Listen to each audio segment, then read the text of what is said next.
भाई तूने इंजीनियरिंग क्यों लिया? अरे वो ना मेरे दोस्त ने लिया था। और भाई तूने? वो ना मेरे ताऊ जी के बेटे ने लिया था।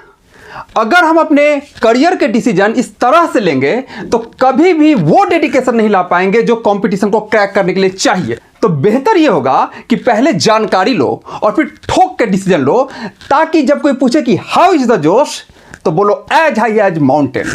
तो आज बात करेंगे इंजीनियरिंग की। इंजीनियरिंग एक बहुत ही डाइवर्स फील्ड है और इसके कई सारे ब्रांचेज हैं। जैसे अगर कुछ मेन ब्रांचेज के नाम लें तो civil, mechanical, electrical, electronics, computer science और बहुत सारे। तो पहली बात तो यह है कि हमारी रुचि किस में ज़्यादा है। दूसरी बात यह है कि आजकल एम्प्लॉयमेंट के अवसर किस में ज़्यादा हैं।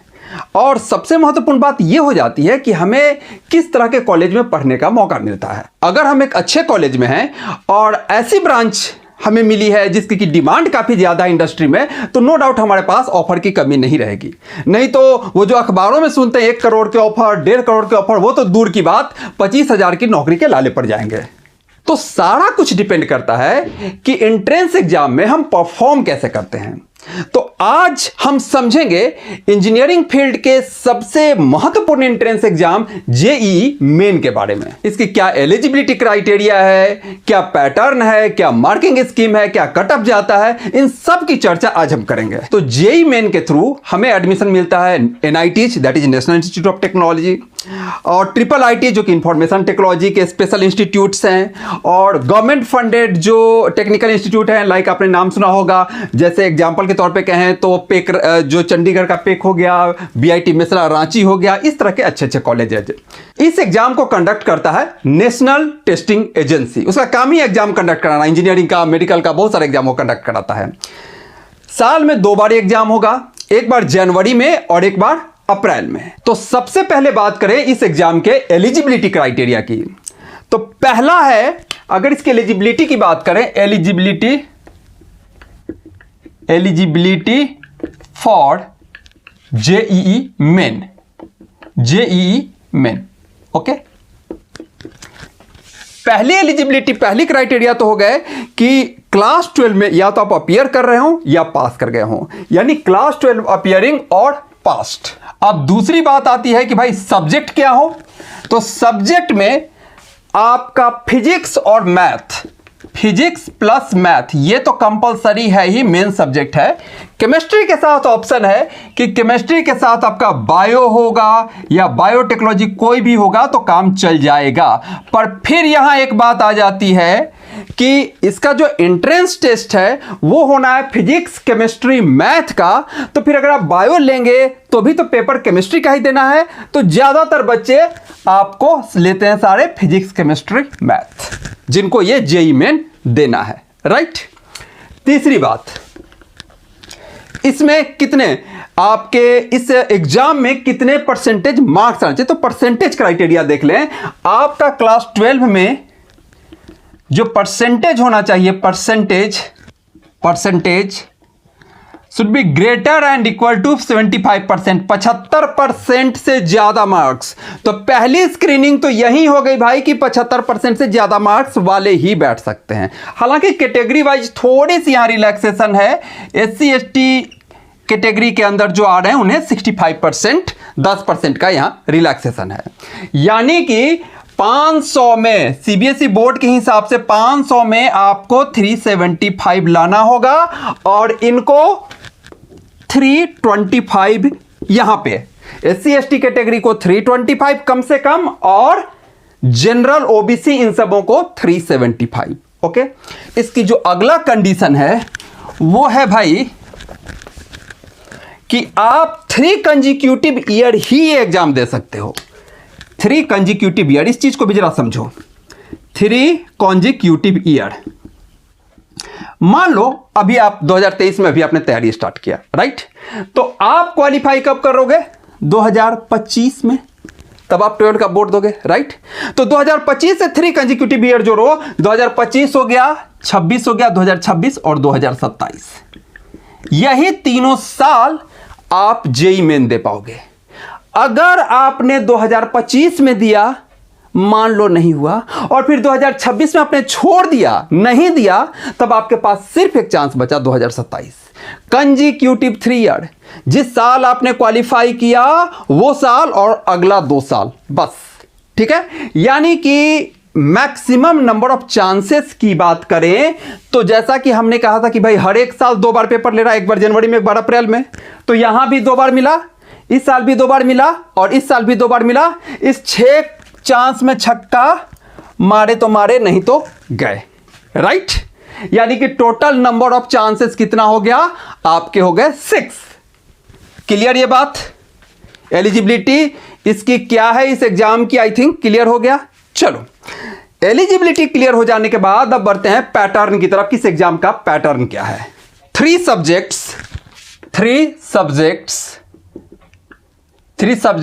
90 questions, 3 subjects 90 questions, 3 hour duration और CBT mode. CBT mode means computer based exam.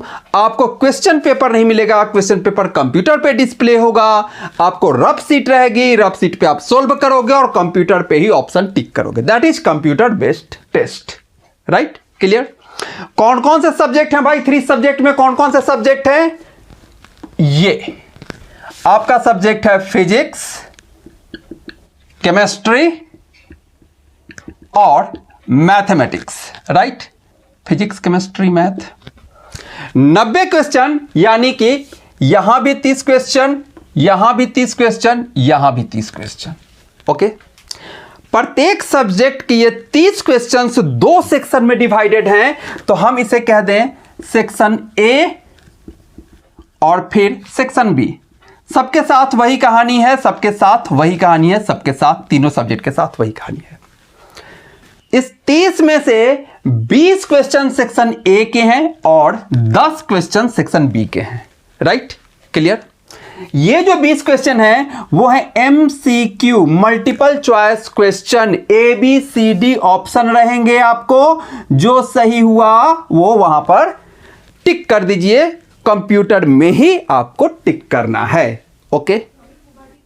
और सेक्शन बी में 10 क्वेश्चन हालांकि हैं, लेकिन आपको बनाना है मात्र 5, यानी यहां आपको 50% कंसेशन मिल गया, 50% चॉइसेस मिल गए आपको, ठीक है। 10 में से आपने कितना करना है? 5, यानी हर एक सब्जेक्ट में 30 की जगह आपने क्वेश्चन करने हैं 25, यानी टोटल क्वेश्चन आपने 75 ट्राई करने हैं, ना कि 90। 15 आपको एक्स्ट्रा रिवेट मिल गया, 75 आउट ऑफ 90 ये आपने ट्राई करने हैं, ओके। क्लियर ये बात? क्लियर ये बात? Section B. अब सेक्शन ए तो हो गया एमसीक्यू, मल्टीपल चॉइस क्वेश्चन, और सेक्शन बी क्या है भाई? सेक्शन बी है न्यूमेरिकल वैल्यू टाइप। अब ये सिंपल न्यूमेरिकल वैल्यू टाइप, मतलब आपको option A B C D नहीं दिए गए हैं, क्वेश्चन दिया गया, क्वेश्चन का स्टेटमेंट दिया गया और उसके बाद फिर ये ब्लैंक स्पेस दे दिया गया जहां आपको कीबोर्ड से आंसर फिल करने हैं, ओके। ये बात क्लियर? तो आप यहां पर कई बार लफड़ा हो जाता है। क्या लफड़ा होता है जरा इसको समझो। कई बार इसको कह देगा क्या कि आप राउंड ऑफ करना है आंसर को अप टू नियरेस्ट इंटीजर। मान लो इसको कह दिया round off to nearest integer, round off to nearest integer, okay.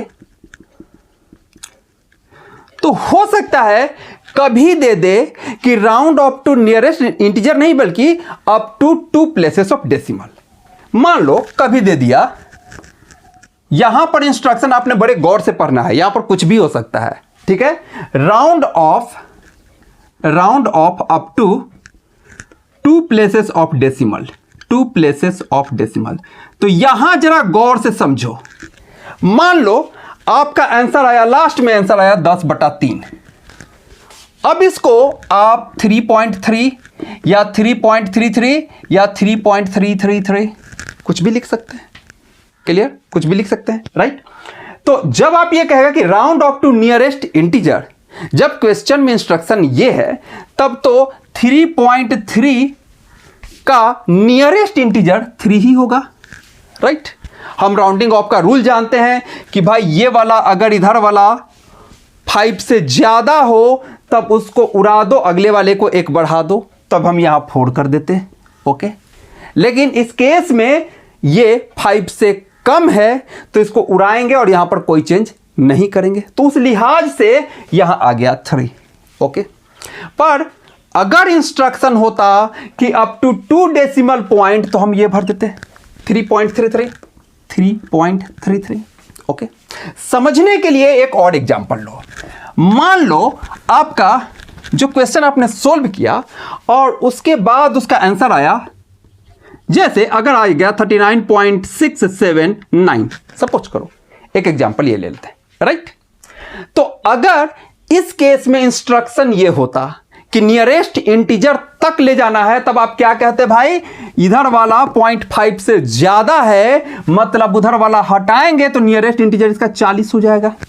तब तो यहां पर हम आंसर लिखते उस लिहाज से 40, पर अगर कहता कि अप टू 2 डेसिमल प्लेसेस तो यहां देखिए तीसरा को ये उड़ाना पड़ता, और वो 5 से ज्यादा है, 9 है, तो वो उड़ते उड़ते अगले वाले को 1 बढ़ा देता 39.68, तब हम यहां आंसर लिखते 39.68, ओके। आई होप कि बेसिक आइडिया हो गया। तो यहां पर थोड़ी सावधानी रखनी है। अब जरा समझा जाए इसके मार्किंग स्कीम को। तो इसका मार्किंग स्कीम है सिंपल, +4, -1 और 0। अगर आपने राइट आंसरिंग किया तो आपको मिल गया +4, करेक्ट ऑप्शन अगर आपने फिल किया तो। अगर आपने इनकरेक्ट किया तो पनिशमेंट भी मिल गया, 1/4 नंबर गए आपके, ये हो गया इनकरेक्ट। अगर आपका इनकरेक्ट हो गया तो -1, 1/4 नेगेटिव भी हो गया। और अगर कुछ नहीं किया तो ऑब्वियसली मिलेगा लड्डू, ओके। तो हो गया +4, -1, 0। तो इस तरह से मैक्सिमम मार्क्स कितने हो गए, आपने 75 क्वेश्चन ट्राई करने हैं तो 75 × 4 300, मैक्सिमम मार्क्स हो गए 300 का ये पेपर हो गया, राइट। यहां तक। अब देखते हैं कि भाई इसमें अगर हमें एक अच्छा कॉलेज चाहिए और जो ब्रांच हम चाहते हैं उस तरह का ब्रांच भी चाहिए, तो लगभग कितना रैंक लाना पड़ेगा, कितने मार्क्स लाने पड़ेंगे, उसका एक rough idea, no doubt question के अनुसार साल दर साल वैरी करेगा, लेकिन एक रफ सा आइडिया तो मिल ही जाएगा। तो यहां पर अभी आपको एक डिस्प्ले हो रहा होगा एक रफ आइडिया देने के लिए कि मोटा मोटी इतना रहता है। यानी यहां पर आप देखोगे तो एक मोटा मोटी आइडिया के लिए देखोगे तो लगभग आप 190 से 195 मार्क्स इस रेंज में मार्क्स आएंगे आउट ऑफ 300। ये रेंज में अगर आपके मार्क्स आएंगे तब आपका रैंक कहीं जाकर के 8,000 से 10,000 के बीच इस तरह से रहेगा। तो आशा करता हूं कि इस कंपटीशन को समझने में आपको थोड़ी मदद मिली होगी। तो ठीक है, लगाओ अपना पूरा जोर। Best of luck, thank you.